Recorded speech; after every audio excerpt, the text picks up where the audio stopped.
my name is Allison and welcome to this channel.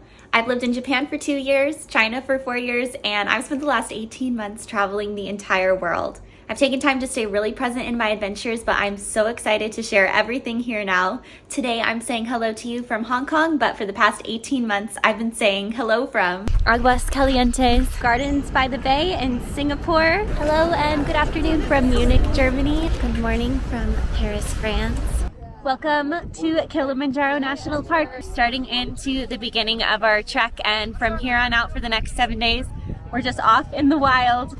We've arrived in Dali today, and we're in Lijiang, Zanzibar! Hello and welcome to the city of Colmar, France. I have no words. I have a glitter donut, and I'm in Vienna. Good morning from Prague, Rothenburg, Germany, Basel, Switzerland, Salzburg, Austria, welcome to Strasbourg, France, Gili Island in Indonesia, Sydney, Australia, Puerto Rico. Welcome to one of the 7 wonders of the world, Machu Picchu.